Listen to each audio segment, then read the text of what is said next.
لازم نروح. المية عاملة ايه معاك؟ سودة وباردة زيك برضو.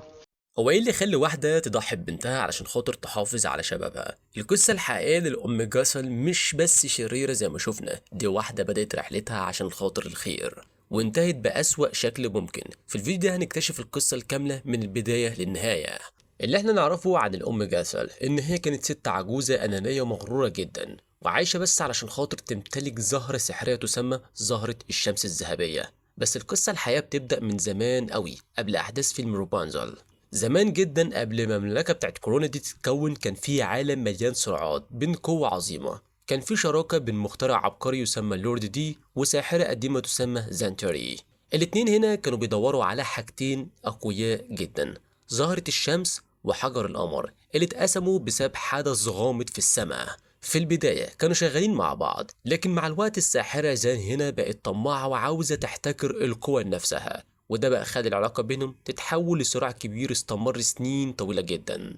فزونتري هنا بدأت تتحول لشخص شرير كل همها السيطرة والانتقام واستخدام السحر الأسود، وبقت بتأثر على ناس تانية وتخليهم كمان ينضموا ليها. وفي نفس الوقت لورد مانيتوس كان بيطور معرفته بالحاجات السحرية دي، وكان عنده تلاميذ بيتعلموا منه. ومن هنا بتيجي علاقة جوسل بالقصة، لأنها كانت واحدة من التلاميذ دول حتى لو اسمها ما اتقالش صريح في القصة، وده يبان من شكلها وصوتها القديم في القصة. بعد كده زونتيري قدرت تقنع جوسل وبعض التلاميذ ان هم يتمردوا على استاذهم وينضموا ليها علشان خاطر يشاركوا في البحث عن القوة السحرية ويخدموا اهدافها. القصة هنا بتوضح حاجة مثيرة جدا عن جوسل، انها في الاصل كانت شخص بيتعلم علشان خاطر يفيد العالم، لكن مع الوقت اتغيرت وبقت بتفكر في نفسها فقط. المهم هنا ان جوسل في البداية كانت طالبة عند لورد مانيتوس وكانت بتتعلم سحر ومعرفة مفيدة جدا، لكن حصل ان الساحرة الشريرة زونتيري اثرت عليها وخدتها لطريق مظلم وخلتها كمان تبقى جزء من اتباعها. فبعد كده بقى الخطة بتاعت زونتيري فشلت والامبراطورية بتاعتها كمان وقعت،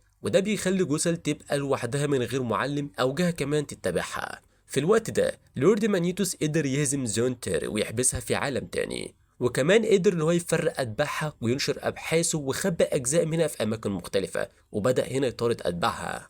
بعض التلاميذ اللي كانوا مع زونتير قدروا ان هم يهربوا ومنهم كمان جوسل، لكن هي ما تحولتش لكائن روحاني زي غيرها، لان هي كانت عاوزة تحتفظ بجسدها وكمان شكلها. بعد ما بقت لوحدها جوسل ما حاولتش ترجع لزونتيري ولا حتى تساعدها، بالعكس هي هنا اختارت تمشي في طريقها لوحدها وتدور كمان على القوة نفسها، ومفيش دليل ان هي كانت ناوية ترجع لاستاذتها القديمة حتى بعد ما عرفت بالقوة بتاعت زهرة الشمس. بعد كده بقى بنكتشف ان تحت البيت اللي كانت عايشة فيه كان في مكان سري مليان ملاحظات وابحاث عن زهرة الشمس وحجر القمر، وحتى كمان تعاويذ الشفاء بتاعتها. فالواضح هنا انها كانت بتجمع المعرفة دي كلها على مدار سنين طويلة لحد ما وصلت في النهاية لاكتشاف الزهرة الذهبية اللي عندها قدرة علاجية قوية جدا. ومن اللحظة دي جوسل بقت مهووسة بالزهرة دي وقررت كمان انها تحافظ عليها بأي تمن، فبقت عايشة جنبها ومحتفظة كمان بيها لنفسها ومعاها كل السحر والمعرفة اللي جمعتها طول حياتها، ورفضت كمان تشاركها مع أي شخص. ودلوقتي جوسل بدأت تحس إن هي أخيرا بتتقدر وتتدلع ويتقال كمان كلام حلو على جمالها اللي رجع تاني بعد ما استعادت شبابها. تحت الكوخ اللي كانت عايشة فيه كانت مخبية أبحاثها وسحرها، وكمان كانت مجمعة مرايات سحرية كتير بتعرض لها ذكريات من الماضي بتاعها، ومعظمها كان بيخليها تفرح جدا بأي مدح أو كلام حلو يتقال عنها، لأنها كانت مهووسة بالإطراء والحب وكمان التقدير. وفي وقت هنا من حياتها قبل ما رابنزل تتولد ب4 سنين جوسل كمان كان عندها بنت تسمى كاساندرا، ولكن للأسف جوسل هنا ما كانتش بتحب بنتها، بالعكس كانت شايفاها عبء ومزعجة وبتقلب كمان من الحرية بتاعتها وكانت دايما بتعاملها بقسوة. كاساندرا كانت أغلب الوقت بتعمل شغل البيت وتنظف وتخدم جوسل، وما كانش مسموح ليها تخرج أو تعيش حياتها بحرية، وكانت بس لازم تسمع كلام أمها وتنفذه. حتى لو كان في اوقات بسيطه جوسل كانت بتبان فيها حب، زي مثلا ان هي جابت لها هديه علبه موسيقى كانت بتحبها قبل كده، لكن الحقيقه ان ده كله يعتبر كان مجرد طريقه تخليها ساكته وما تزعجهاش.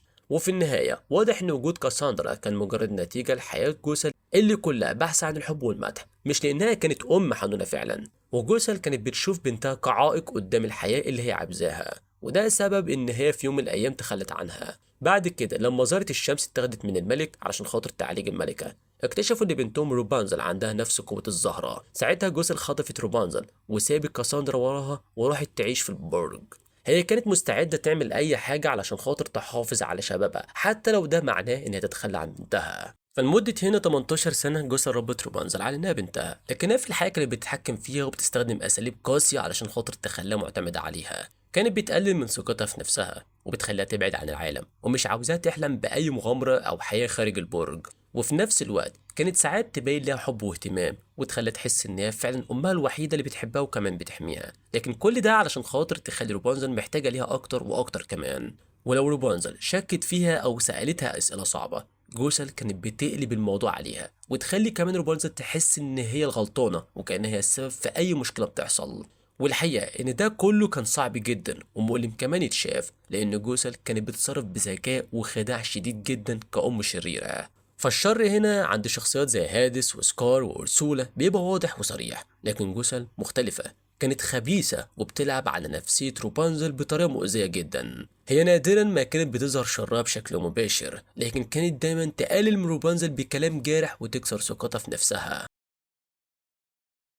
وده بقى كان بيوضح ان اي حب ممكن يكون عند روبانزل كان ضعيف جدا مقارنة بحبها لنفسها. وبصراحة قسوة جوسل واقعية ومؤلمة لدرجة انها مش ممتعة زي باقي الاشرار. لو كانت بتحب روبانزل بجد كانت سابتها تمشي، لكن الحقيقة ان هي كانت مهتمة بس بشعرها وقوة زهرة الشمس، وده باين في ان هي كانت بتناديها دايما يا زهرة مش روبانزل، وبتفك ضفيرها علشان خاطر تقلل حركتها، وكمان كانت دايما تلمس شعرها بشكل مبالغ فيه.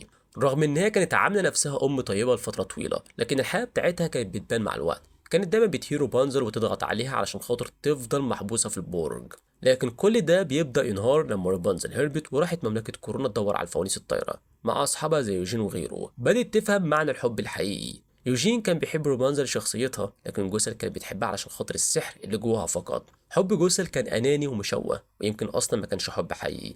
ورغم كده جوسل ما استسلمتش بسهولة وكانت مستعدة تعمل أي حاجة عشان خاطر تفضل شابة للأبد، حتى لو ده معناه تحبس روبانزل طول عمرها. ولما روبانزل اكتشفت إن هي الأميرة الضايعة، يوجين هرب وجه علشان خاطر ينقذها، لكن جوسل هنا وصلت لمرحلة جنون خلتها تحاول تقتله فورا. في اللحظة دي يوجين قبل ما يموت قص شعر روبانزل، وده زال قوة زهرة الشمس منها. ساعتها جوسل رجعت لعمرها الحقيقي بسرعة وبدأت تضعف وتصرخ من الرعب لحد ما اختفت تماما. ورغم ان جوسل ماتت تأثيرها فضل موجود، لأنها سابت جروح نفسية عند روبانزل وكاساندرا خلتهم يعانوا وخلتهم سهل يتأثروا بأي حد بعد كده. وفي النهاية جوسل كانت إنسانة أنانية جدا، خانت اللي حواليها وعاشت حياتها كلها بتجري ورا الجمال والشباب، ومستعدة كمان تدمر أي حد علشان خاطر تحافظ عليهم. قضت هنا سنين طويلة بتجمع كمان قوة ومعرفة عشان خاطر تحتفظ بزهرة الشمس لنفسها. فبس كده دي يعتبر كل حاجة حوالين الأم جاسل. لو وصلت لحد هنا بقى استنى رايك في الكومنتات، ولو أول مرة على القناة ما تنساش سبسكرايب شير كومنت رايك عشان يوصلك كل جديد أول بأول، وأشوفكم الفيديو اللي جاي. سلام. عندك بومة بتاعتك اسمها ايه؟ بومة.